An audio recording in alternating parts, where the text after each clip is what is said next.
नमस्कार दोस्तों, स्वागत है आपका न्यू उत्कर्ष आईएएस चैनल में। आज का हमारा टॉपिक है इकोनॉमिक्स से, और जो टॉपिक है वो है भारत में आयोजन, अर्थात भारत की पंचवर्षीय योजनाओं के बारे में हम लोग यहाँ पर देखेंगे। सारी पंचवर्षीय योजनाएं यानी कि 12 की 12 पंचवर्षीय योजनाएं हम लोग यहाँ पे आज देखने वाले हैं।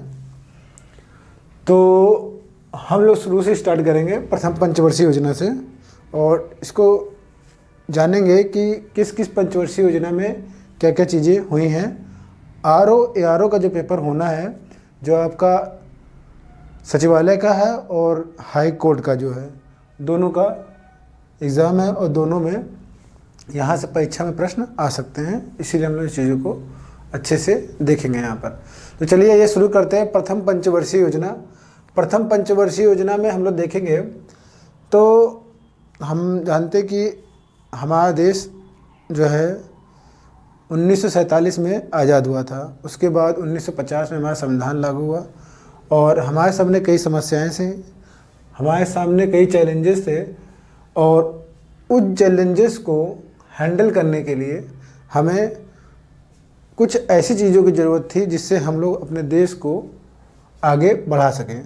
तो शुरू क्या किया गया, पंचवर्षीय योजनाओं की शुरुआत की गई। पंचवर्षीय योजना 5 साल की पूरी योजनाएं बनाई जाएंगी, कोई प्रोग्राम बनाया जाएगा, कोई लक्ष्य रखा जाएगा, और उस लक्ष्य को प्राप्त करने के लिए हम विभिन्न प्रकार की योजनाएं लाएंगे उन 5 सालों में, जिससे हम उस पर्टिकुलर किसी एक लक्ष्य को पूरा कर सकें। तो हर पंचवर्षीय योजना में एक एक चीज़ें मतलब लक्ष्य के रूप में, टारगेट के रूप में लाई गई, और उसको पूरा करने के लिए कोई ना कोई प्रोग्राम चलाया गया। किस किस पंचवर्षीय योजना में क्या क्या चीज़ें हुई, क्या समस्याएं आई, वो सभी चीज़ें हम लोग इन पंचवर्षीय योजनाओं में यहाँ पर देखेंगे। और परीक्षा में प्रश्न यहीं से पूछ लेता है कि किस पंचवर्षीय योजना में कौन सा प्रोग्राम लाया गया या क्या किया गया, या जो किया गया वो किस पंचवर्षीय योजना से जुड़ा हुआ है, वो सब देखेंगे हम लोग। तो चलिए शुरू करते हैं। प्रथम पंचवर्षीय योजना यानी 1951 से 55। देखिए सन भी याद रखेंगे क्योंकि ईयर आ जाता है। किस पंचवर्षीय योजना का कार्यकाल, जो ड्यूरेशन है, जो अवधि है, वो कितनी है, कितनी रही है, ये भी परीक्षा में प्रश्न आता है। पंचवर्षीय योजनाएं 1951 से 1955 के बीच में प्रथम पंचवर्षीय योजना चलती है, मतलब 5 सालों के लिए चलती है ये।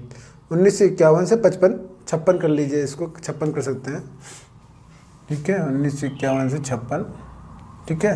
फिर 56 से 61, इस तरह से करके पंचवर्षीय योजनाएं चली हैं, ठीक है। तो 52, 53, 54, 55, 56 ये 51 से चली है।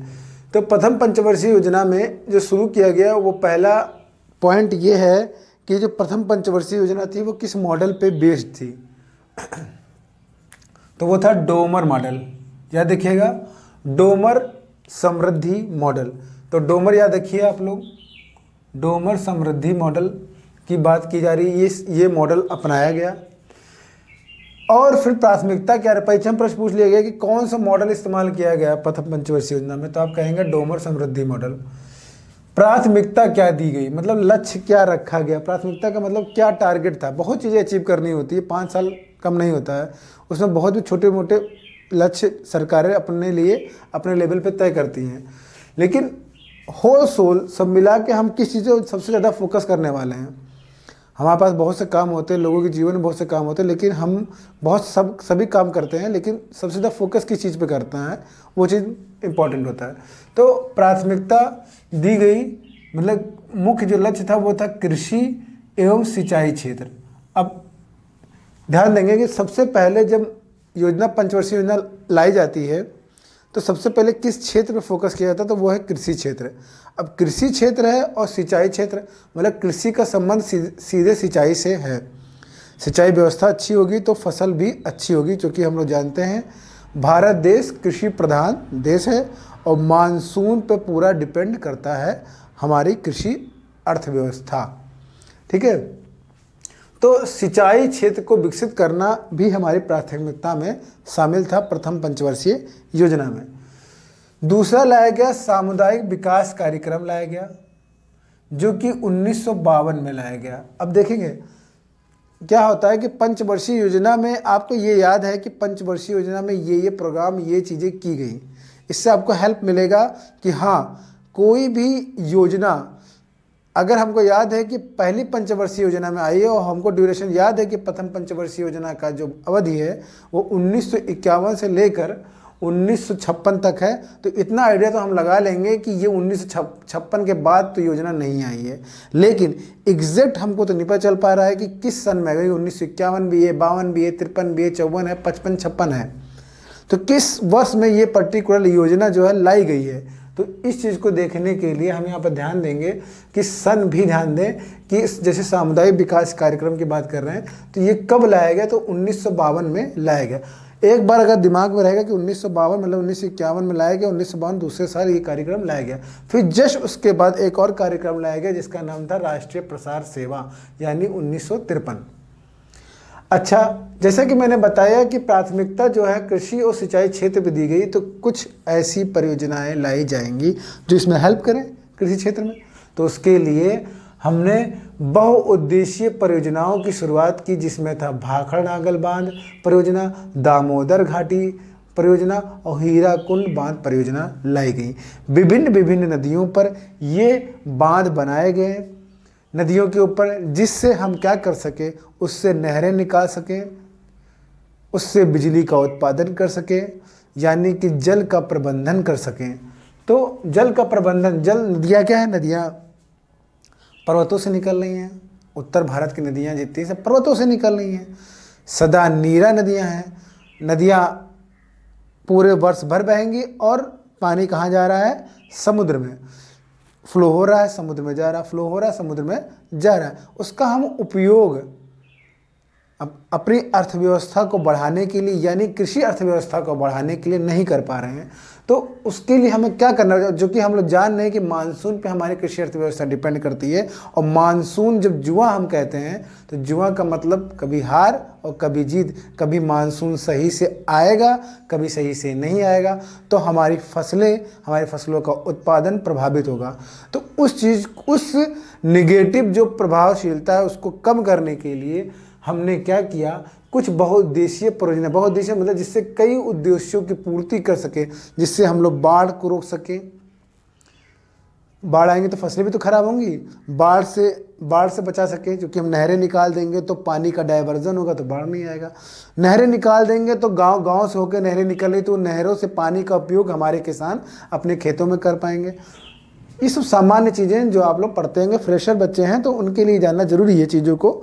मगर जो पुराने बच्चे अगर इस वीडियो को देख रहे हैं तो वो सभी सब जानते हैं। फिर भी मेरा काम है कि मैं बताऊं चीज़ों को, थोड़ा सा जहाँ हो सके तो मैं आपको बताऊं, चीज़ आपको समझ में आए, जिससे आपको समझ में आ जाए, आप रिलेट कर सके कि हाँ, कि प्रथम पंचवर्षीय योजना में जब सिंचाई पे ध्यान दिया गया होगा तो उसी समय हीराकुंड बांध परियोजना और भाखड़ा नांगल और दामोदर घाटी परियोजना जो लाई गई होगी। इतना इम्पोर्टेंट हो गया। अब आते हैं द्वितीय पंचवर्षीय योजना। द्वितीय पंचवर्षीय योजना जो आई 1956 से 61 तक की अवधि के लिए थी, और इसमें अब चूंकि हमने प्राथमिक लक्ष्य में कृषि रखा था, अब चूंकि हमारा प्राथमिक क्षेत्र भी कृषि है, अब हम द्वितीय क्षेत्र में आएंगे, यानी कि सीधे हम लोग क्या पढ़ते हैं, प्राथमिक क्षेत्र, द्वितीय क्षेत्र, तृतीय क्षेत्र पढ़ते हैं कि नहीं पढ़ते हैं। तो प्राथमिक क्षेत्र में हम लोग कृषि के और कृषि संबंधित क्षेत्रों के बारे में पढ़ते हैं। जब द्वितीय क्षेत्र में आते हैं तो उद्योगों के बारे में, कारखानों के बारे में पढ़ते हैं, उस क्षेत्र में ये सब आते हैं। जब सेवा क्षेत्र में आते हैं यानी तृतीय क्षेत्र में आते हैं तो हम सेवाओं की बात करते हैं। ठीक है, तो अब यहाँ पर आते हैं तो हम लोग ध्यान दें कि हम लोग मॉडल का, जिस मॉडल का इस्तेमाल किया गया है उसे बोलते हैं पीसी महालनोबिस मॉडल।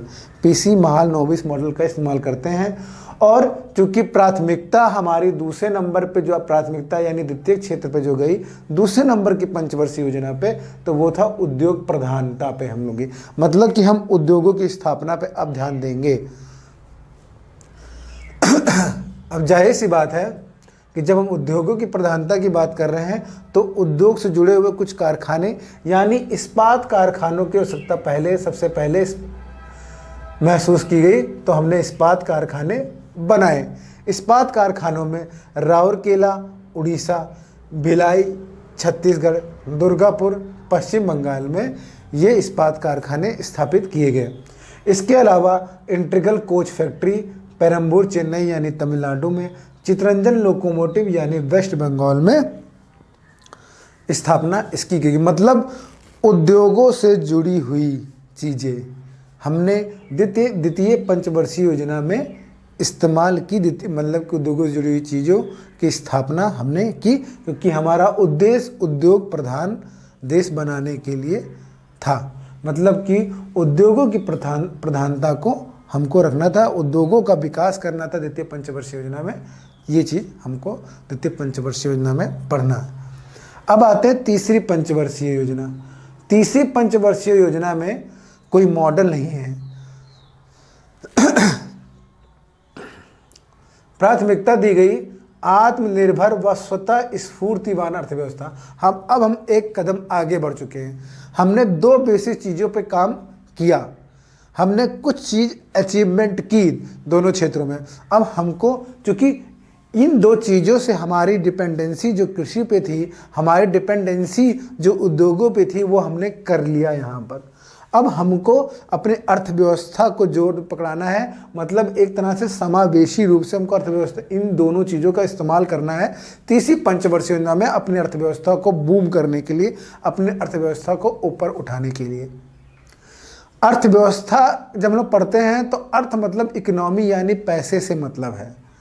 भारत की अर्थव्यवस्था या किसी देश की अर्थव्यवस्था का संबंध उसकी इकोनॉमी कितनी कैसी है, उसकी अर्थव्यवस्था, उसके पास पैसा कितना है और उस पैसे का जो प्रबंधन है वो किस प्रकार से हो रहा है, कैसे हो रहा है, उसमें किन किन चीज़ों का योगदान और कितना कितना प्रतिशत का योगदान है और कितना, और उस योगदान को बढ़ा के ले जाना है भविष्य में।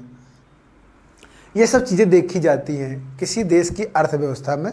भारत की अर्थव्यवस्था में भी वही चीज़ देखी जाएगी।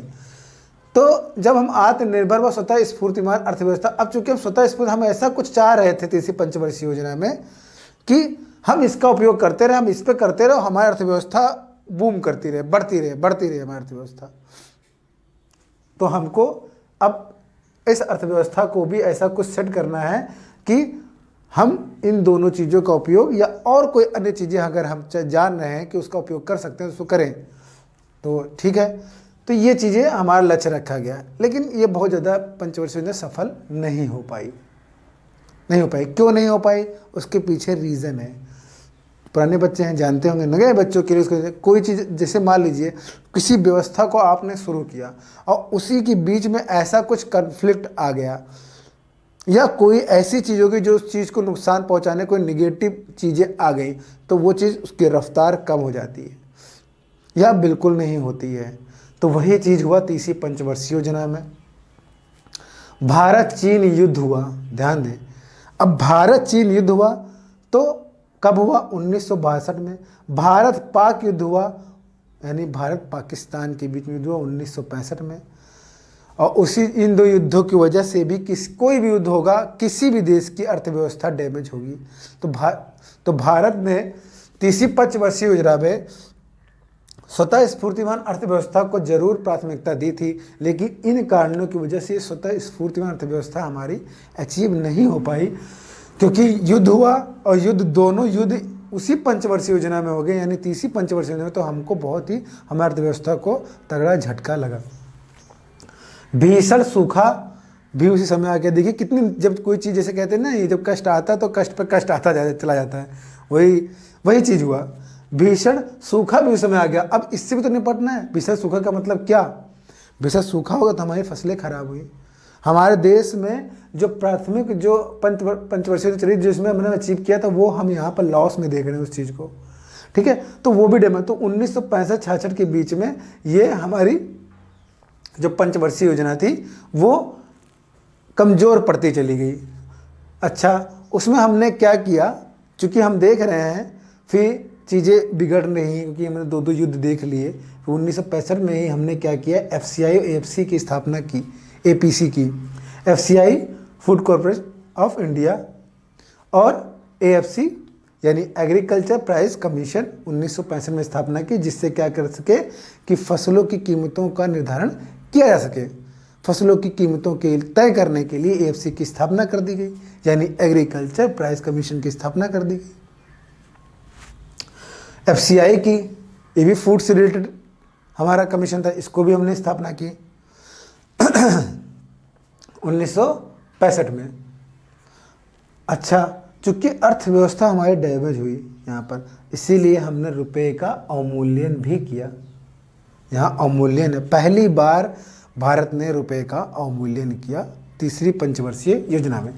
और उसी के साथ हमने एक और 2 संस्थाओं की स्थापना की, यूटीआई और आईडीबीआई की स्थापना की। यूटीआई यानी unit trust of India, IDBI यानी industrial development bank of India की स्थापना की 1964 में।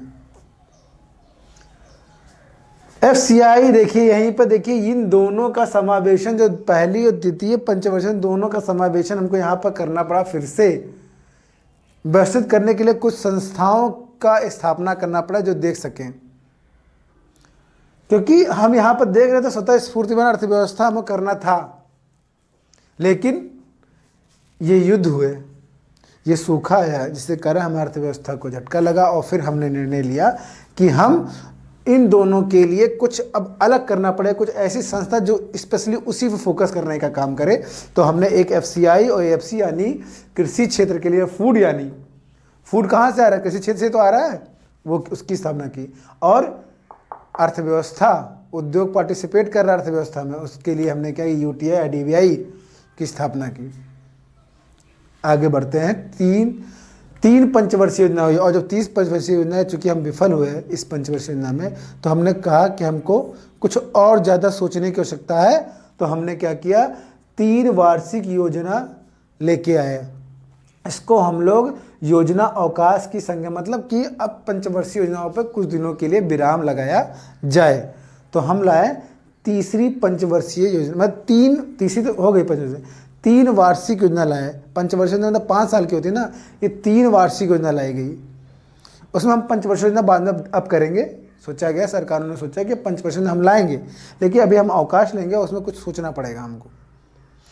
तो उस समय क्या किया गया, उसी समय योजना अवकाश योजना संज्ञा दी गई इसको, और नरीमन समिति की सिफारिशों के आधार पर लीडिंग बैंक योजना लाई गई, जो कि 1969 में इसकी स्थापना की गई। और इसी समय सबसे अच्छी चीज़ हुई, 3 वार्षिक योजना, जब अवकाश योजना से परीक्षा में प्रश्न आएगा, अच्छी चीज़ ये हुई कि हरित क्रांति आई 1966 से 67 के बीच में। तो परीक्षा में प्रश्न आएगा कि कब आई, तो उसमें एक ऑप्शन रहेगा अवकाश योजना के समय, एक ऑप्शन ये भी रहेगा, और पंचवर्षीय पहली, दूसरी, तीसरी अवकाश योजना एक चौथा ऑप्शन रहेगा। या इन चारों ऑप्शन में से कोई एक ऑप्शन रहेगा। तो आपका आंसर होगा, जब अवकाश योजना थी तब हरित क्रांति आई थी, ना कि किसी पंचवर्षीय योजना में। ये ध्यान देना है आपको। 1966 से 69 तक। अब हम आते हैं चौथी पंचवर्षीय योजना। सरकार ने अपना ये किया कि अब हमने अवकाश ले लिया, हमने मंथन कर लिया, अब आते हैं चौथी पंचवर्षीय योजना बनाते हैं। और यहाँ पर एक मॉडल लाया गया जिसका नाम था open consistency model. Open consistency model दिया किसने था, तो वो था अशोक रुद्र और एलन के द्वारा दिया गया था। और डी.आर. गाडगिल का भी इस चौथी पंचवर्षीय योजना में महत्वपूर्ण योगदान है। नाम सुनिएगा, डी.आर. गाडगिल। प्राथमिकता क्या दी गई दोस्तों, यहाँ पर ये इंपॉर्टेंट है, स्थिरता के साथ हमको क्या करना, हम चूंकि यहाँ झटका खा चुके थे तीसरी पंचवर्षीय योजना में, तो हमको ये देखना है कि हमें जो हमने अचीव किया है उसमें उसको पीछे नहीं जाना है, उसको मेंटेन करके रखना है, और फिर उसके आगे हम लोग बढ़ेंगे। ये ध्यान देना है कि जो चीज़ हमने अचीव कर ली है उसको खोने नहीं देंगे और उसको डाउन नहीं जाने देंगे, उसके आगे हम मूव करेंगे। तो स्थिरता के साथ आर्थिक विकास तथा आत्मनिर्भरता की अधिकाधिक प्राप्ति, मतलब कि हम आर्थिक विकास और आत्मनिर्भरता की बात कर रहे हैं। दो चीज़ें याद रखिएगा, पहले आर्थिक विकास की बात कर रहे हैं, फिर आत्मनिर्भरता की अधिक मतलब हम आत्मनिर्भर या डिपेंडेंसी हमारी खत्म हो। ठीक है। उसी समय एक चीज़ और हुई, 14 वाणिज्यिक बैंकों का राष्ट्रीयकरण किया गया 1969 में। मतलब योजना की स्टार्टिंग में ही राष्ट्रीयकरण कर दिया गया 14 बैंकों का। आता है परीक्षा में अलग से प्रश्न आता है, पंचवर्षीय योजना के साथ रिलेट करके नहीं पूछते, लेकिन ध्यान देंगे चौथी पंचवर्षीय योजना में ही। अगर आपको कार्यकाल याद है चौथी पंचवर्षीय योजना का, तो आपको ध्यान रहेगा 1969 में ये चीज़ें। अच्छा, अब देखिए मैंने यहाँ पर कार्य अवधि नहीं लिखी, इसको ध्यान देंगे। 1969 में देखिए 14 वाणिज्यिक बैंकों का। अच्छा, चौथी पंचवर्षीय योजना कब आई होगी? अब आप आइडिया लगाइए। 1966 से 1969 तक 3 वार्षिक योजना चली, इसका मतलब इसके बाद ही होगी। मतलब कि 1969 से, ध्यान दे दें, 1969 से पंचवर्षीय योजना कब तक चली होगी? 1974 तक। बताइए क्या गलत है? ये नहीं गलत है। 1974 तक ये पंचवर्षीय योजना चली। और स्टार्टिंग में ही मैंने बता दिया कि 1969 में ही आपके 14 वाणिज्यिक बैंकों का राष्ट्रीयकरण हो गया। उसी समय भूमि की सबसे बड़ी अचीवमेंट सुरक्षा और रक्षा के क्षेत्र में, डिफेंस के क्षेत्र में हमने अचीव किया। भूमिगत नाभिकीय परीक्षण किया और हम लोग परमाणु संपन्न राष्ट्र बन गए 1974 में, और जिसका नाम रखा गया स्माइलिंग बुद्धा। फिर आया कि लियोनटिफ का आगत निर्गत मॉडल लागू किया गया। सूखा प्रवण क्षेत्र कार्यक्रम लाया गया DPAP 1973 से 1974 के बीच में। सूखा प्रवण क्षेत्र मतलब कि जो सूखा क्षेत्र है, यानी जो ड्राउट एरिया है, ठीक है, उसमें हम क्या करेंगे? उस क्षेत्र का निवारण करेंगे। पूरा सूखे क्षेत्र को समाप्त करने के लिए एक सूखा क्षेत्र कार्यक्रम लाया गया DPAP। जहाँ वर्षा कम होती हो, एरिड एरिया जहाँ हो, उस जगह पर DPAP कार्यक्रम लाया गया। फिर उसी समय परिवार नियोजन कार्यक्रम की भी शुरुआत होती है, जो कि 1952 में लागू होता है। लेकिन इसमें और बढ़ोतरी करना है कि परिवार नियोजन कार्यक्रम को, ये नहीं कह सकते हैं कि अभी मत कहिएगा कि परिवार नियोजन कार्यक्रम लाया गया इस पंचवर्षीय योजना में। परिवार नियोजन कार्यक्रम 1952 में लागू हो गया था, लेकिन परिवार नियोजन कार्यक्रम को सुचारू रूप से चलाने के लिए, उस पर ज़्यादा फोकस करने के लिए इस पंचवर्षीय योजना में कहा गया, ध्यान देंगे मेरी बात को, कहा गया कि चौथी पंचवर्षीय योजना में कि परिवार नियोजन कार्यक्रम को और सुचारू रूप से लागू करना है। लेकिन परिवार नियोजन कार्यक्रम 1952 में ही लागू हो गया था। ठीक, अब आते हैं पांचवें पंचवर्षीय योजना में, जो कि 1974 से 1979 के बीच में आया। इसमें क्या किया गया? ध्यान देंगे, गरीबी उन्मूलन के साथ आत्मनिर्भरता को प्राप्त करना। ध्यान देंगे, गरीबी उन्मूलन की बात कर रहे हैं यहाँ पर। गरीबी उन्मूलन, इसी समय दिया गया गरीबी हटाओ का नारा। यानी किस पंचवर्षीय योजना? पांचवी पंचवर्षीय योजना में नारा दिया गया गरीबी हटाओ का, जिसमें न्यूनतम आवश्यकता कार्यक्रम 1974 लाया गया। क्षेत्रीय ग्रामीण बैंक RRB 2 अक्टूबर 1975 लाया गया। खाद के बदले अनाज कार्यक्रम 1977-78 लाया गया। अंत्योदय योजना 1977। तो देखेंगे खाद के बदले अनाज कार्यक्रम और अंत्योदय योजना 1977-78 के बीच के। और अंत्योदय योजना की शुरुआत जो की गई राजस्थान में, यहाँ से की गई।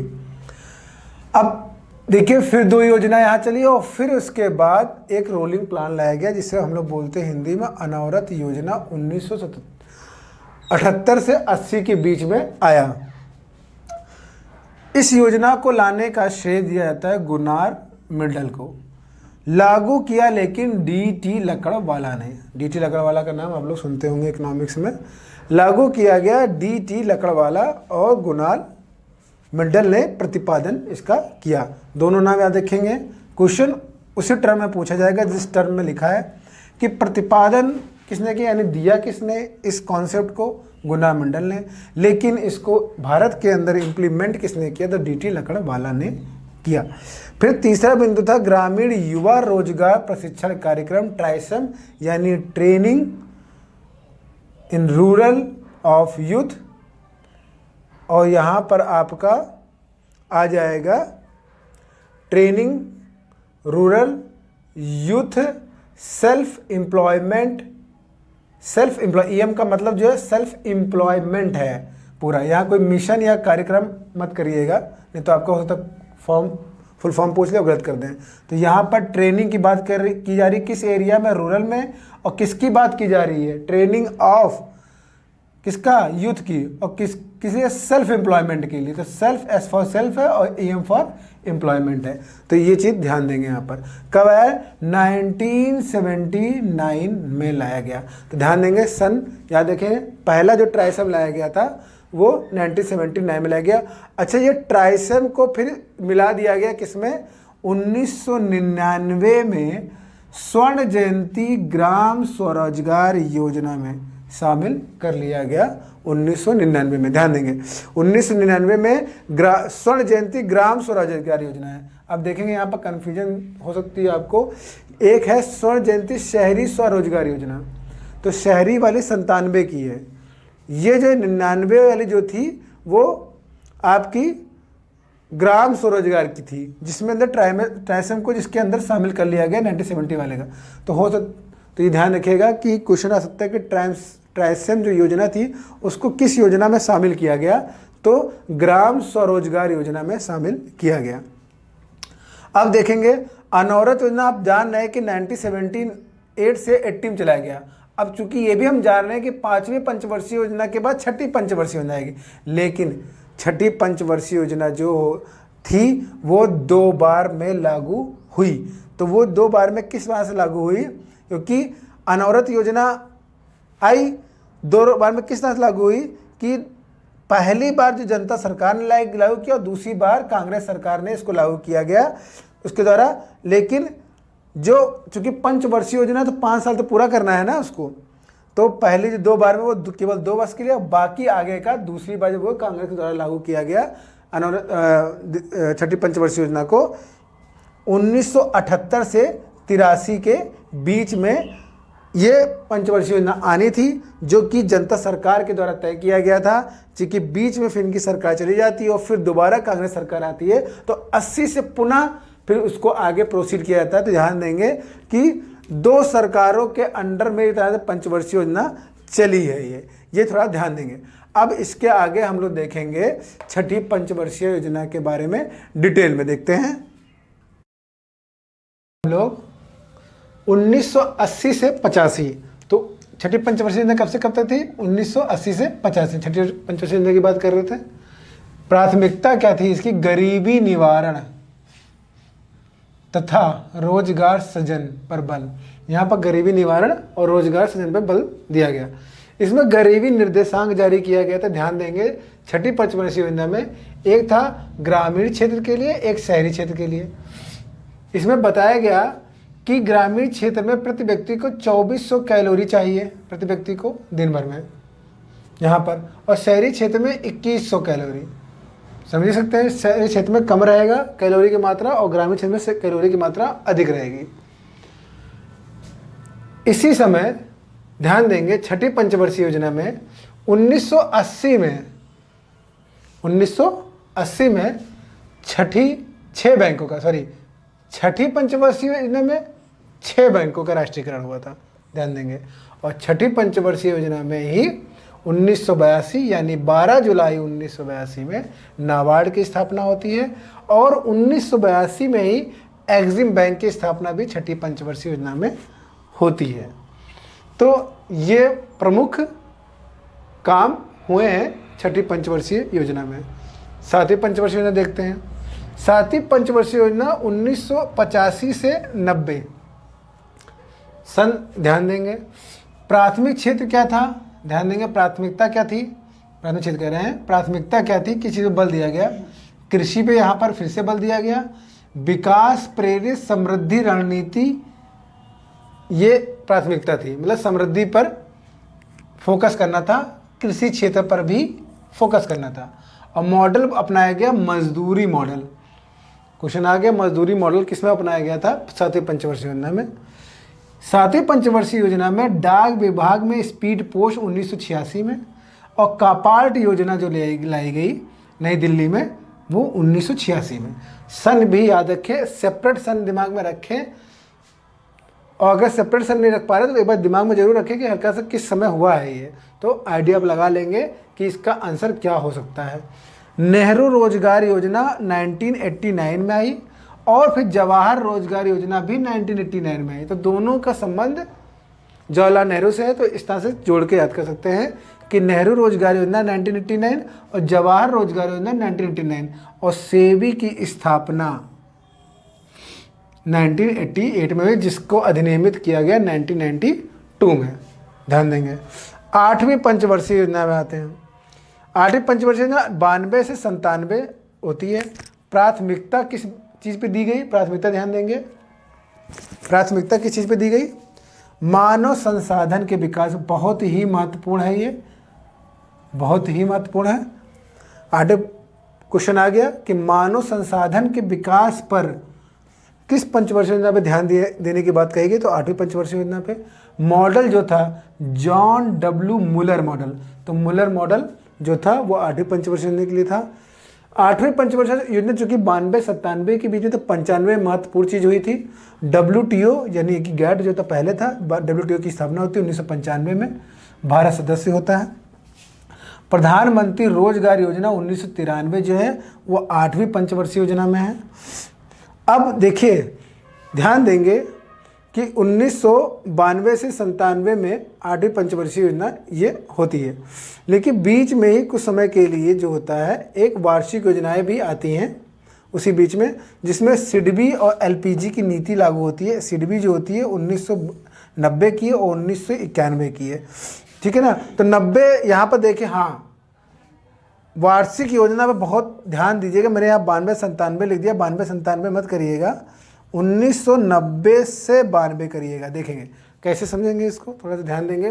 पीछे आते हैं दोबारा, यहाँ देखेंगे 8वीं पंचवर्षीय योजना जो कि मैंने लिखा है कि 92 से 97, और जब 7वीं पंचवर्षीय योजना देखेंगे तो 85 से 90 है, मतलब 92 से मतलब 2 साल बीच में गायब है। जो 2 साल है वो कब से? 90 से 92, ये वार्षिक योजना चली है यहाँ पर। सिडबी 1990 और LPG की नीति 1991, इसका मतलब वार्षिक योजनाएं जब आई हैं 90 से 92 में, उसमें यह आया है। 9वीं पंचवर्षीय योजना देखते हैं। 9वीं पंचवर्षीय योजना जो कि 97 से 2002 चला है, इसमें बात किया गया सामाजिक न्याय, समानता, आर्थिक समृद्धि की बात कही गई है। 10वीं पंचवर्षीय योजना में आते हैं। इसमें देखिए कुछ विशेष वैसी चीज़ नहीं है जो आपको परीक्षा पूछा जा सके। पुराने जितनी भी पंचवर्षीय योजना मैंने बताई हैं उसमें मैंने मेन पॉइंट, मेन चीज़ जो चीज़ आती है परीक्षाओं में वो मैंने हाईलाइट यहाँ पे किया है। 9वीं पंचवर्षीय योजना में हमको बस इतना ध्यान देना है कि प्राथमिकता क्या थी, किस चीज़ पे फोकस करना था, क्या उद्देश्य क्या था। 10वीं पंचवर्षीय योजना पे जब आएंगे हम लोग तो देखेंगे अब कब से कब तक होगा? 2002 से 2007 तक चलेगी। सामाजिक न्याय, यहाँ पर भी सामाजिक न्याय है तथा समता के साथ। अब देखेंगे दोनों में लगभग जो आपकी 9वीं और 10वीं है लगभग एक ही जैसे गोल लग रहे हैं, लेकिन ध्यान जब देंगे तो आर्थिक समृद्धि यहाँ पर, और यहाँ पर आर्थिक विकास है। आर्थिक समृद्धि और आर्थिक विकास, आर्थिक समृद्धि और आर्थिक विकास, ध्यान देंगे। तो 9वीं पंचवर्षीय योजना में आर्थिक समृद्धि की बात कर रहे हैं, 10वीं पंचवर्षीय योजना में आर्थिक विकास की बात कर रहे हैं। आर्थिक समृद्धि का जो लक्ष्य रखा गया 10वीं पंचवर्षीय योजना में 7.9 का रखा गया था, लेकिन 7.7 हमने प्राप्त किया था, जो कि अब तक की पंचवर्षीय योजनाएं जितनी चली उसमें सबसे सर्वाधिक है। याद रखिएगा किस पंचवर्षीय में सर्वाधिक हमने समृद्धि का लक्ष्य गेन किया, तो 10वीं पंचवर्षीय योजना में। 11वीं पंचवर्षीय योजना में जब आएंगे हम लोग तो यहाँ पर तीव्रतर और अधिकतम समावेशी विकास की लक्ष्य रखा गया। और फिर जब 12वीं पंच सबसे ज़्यादा क्वेश्चन पूछा गया 12वीं पंच योजना में क्या लक्ष्य रखा गया, तो तीव्रतर, समपोषणीय और समावेशी विकास। ध्यान देंगे पहले और दूसरे में एक शब्द और ऐड हो गया है। छोड़कर। पहले में तीव्रतम और अधिक समावेशी है, मगर जैसे 12वें में अंतिम आएगा उसमें संपोषणीय शब्द जुड़ गया, ध्यान देंगे। संपोषणीय वाला किसमें है? 3 टर्मोलॉजी है, तीव्रतर भी है, संपोषणीय भी है और अधिक समावेशी भी है। 11वें वाले में एक कम है तो एक शब्द कम रहेगा।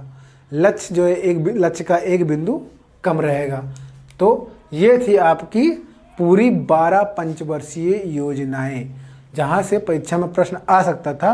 अंतिम की जो कुछ 4-5 परियोजनाएं हैं पंचवर्षीय जो योजनाएं लाई गई, उसमें लक्ष्य को ज़्यादा फोकस करेंगे याद करने के लिए, और जो उससे पहले के पंचवर्षीय योजनाएं हैं वहाँ पर फोकस लक्ष्य के साथ साथ क्या क्या कार्य किए गए हैं उनको ध्यान देना जरूरी होगा आपके लिए। तो उम्मीद करता हूँ वीडियो आपको पसंद आया होगा, इसलिए इस वीडियो को अधिक से अधिक लाइक करें, शेयर करें, सब्सक्राइब करें। आज के लिए इतना ही, धन्यवाद।